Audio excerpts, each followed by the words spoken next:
દબાણો માટેની અરજી હતી અને હુકમ થયેલું છે, આજે બધા એકત્રિત થયા છે, શું છે સમગ્ર મામલો?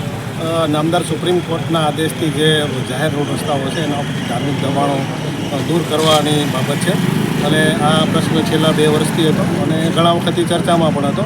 એટલે આગેવાનો સાથે વહીવટીતંત્રએ મિટિંગ કરેલી છે, એના અંદર બધાને સમજ આપેલી છે અને ડિમાર્કેશન કરેલું છે અને સ્વેચ્છાએ દરેક બંને સમાજના લોકોએ પોતપોતાનું દબાણ હટાવવાની રજૂઆત એમની પણ લાગણી હતી અને એ પ્રમાણે જે દબાણ હટાવવાનું એ લોકોએ ચાલુ પણ કરી દીધું છે. પણ બીજા જે ગેરસમજ ફેલાય છે કે ભાઈ અમુક આગેવાનો આવી ગયેલા અને અમુક આગેવાનો નથી આવ્યા, એ બાબતે થોડી ગેરસમજ હતી.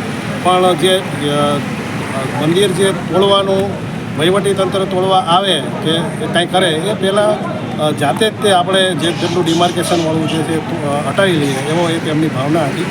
તો એના અનુસંધાન થોડી ગેરસમજ હતી, એ લોકોને આપણે સમજ આપી છે અને શાંતિપૂર્વક રીતે બધા વિખેરાઈ ગયા છે અને હાલ અમારો બંદોબસ્ત ચાલુ છે અને બિલકુલ શાંતિપૂર્ણ રીતે આ કાર્યક્રમ પૂર્ણ થવાનો છે અને એમાં કોઈ વહીવટીતંત્રને કોઈ જગ્યાએ બુલડોઝર ફેરવવું પડે એવી પરિસ્થિતિ ઊભી નહીં થાય એ રીતનું આગેવાનોએ અમને બાંહેધરી આપી છે અને જાતે જ એ લોકો પોતપોતાની રીતે પોતાનું દબાણ હટાવી રહ્યા છે. તેમ છતાં પણ તકેદારીના ભાગરૂપે અમે બંદોબસ્ત રાખ્યો. સર, કયા કયા મોડાસા પંથકના ધાર્મિક સ્થળો છે તેનું દબાણ દૂર કરવાનું? મોડાસામાં 3 દબાણો છે. એક તો આપણું આ રૂપડી હનુમાનજીનું મંદિર છે અને એક દરગાહ છે જ્યાં 2-3 ખબરો છે જે રસ્તા ઉપર છે અને એ આપણે માર્કેટિંગ યાર્ડની સામે છે અને એક દલીલપુરમાં હનુમાનજીનું મંદિર છે જે રોડની નજીક છે. તો એ 3 દબાણો છે. ત્રણેય આગેવાનો છે, ત્રણેય મંદિરના એમની સાથે મિટિંગ થઈ ગઈ છે અને એ સ્વેચ્છાએ એ લોકો દૂર કરવાના છે.